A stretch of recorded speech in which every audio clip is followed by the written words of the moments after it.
अस्सलाम वालेकुम। आज हमने दही बनाया है जो बाज़ार की निस्बत आप घर में बहुत अच्छा दही तैयार कर सकते हैं। दही के वैसे बहुत ज़्यादा फ़ायदे होते हैं। ये देखिए कितना अच्छा और थिक हमारा दही घर में रेडी हुआ है। आप भी इस तरह का दही घर में आसानी तरीके से बना सकते हैं।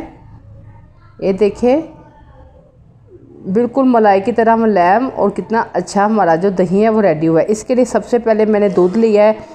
ये 1 किलो मैंने कच्चा जो दूध होता है वो लिया है और इसको बॉयल करने के लिए मैंने रख दी है। और जैसे ही हमारे दूध को बॉयल आना शुरू हुआ है हम इसको फेंटना शुरू कर देंगे। जितना ही आप दूध को अच्छा फेंटेंगे उतना ही जो आपकी दही है वो ज़्यादा अच्छा रेडी होगा। जैसे जैसे दूध को बॉयल आए वैसे वैसे दूध को फेंटते जाए। देखिए कितनी अच्छी ऊपर जाग आना शुरू हो गई है। और अच्छी मलाई के लिए दूध को अच्छा तरह फेंटना और इसके ऊपर जाग आना ज़रूरी है। यहाँ पर आकर हमने दूध को अच्छी तरह से 5 से 6 मिनट फेंट लिया था और अब हम इसमें बर्तन में डाल दिया है। और दूध को हम इतना ठंडा कर लेंगे कि हम इसे फिंगर लगाकर इसको हल्का सा नीम गर्म महसूस कर सकें।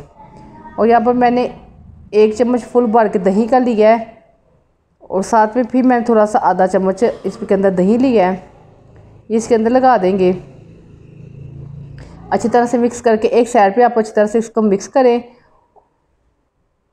और इसको रात भर के लिए रख दें। ये 5 से 6 घंटे में आपका जो दही है वो बनकर रेडी हो जाता है। ये देखें हमारा जो दही है वो रेडी हो गया। देखिए कितना अच्छा हमारा दही है बनकर रेडी हुआ है। बिल्कुल भी इसमें पानी नहीं निकला, ना ही ये बाज़ार की तरह पतला है। इसलिए आप भी घर में अच्छा और बेहतरीन दही तैयार कर सकते हैं इस तरह, जो बच्चों के लिए बहुत हेल्थी होता है। और घर में ही बच्चों को दही बनाकर दिया करें। दही के बहुत ज़्यादा बेनिफिट है। ये देखें दही कितना अच्छा रेडी हुआ बनकर। और मेरे चैनल को सब्सक्राइब करना मत भूलेगा और मेरी वीडियो को लाइक और शेयर भी कर दिया करें। मेरी वीडियो देखने के लिए थैंक यू। अल्लाह हाफिज़।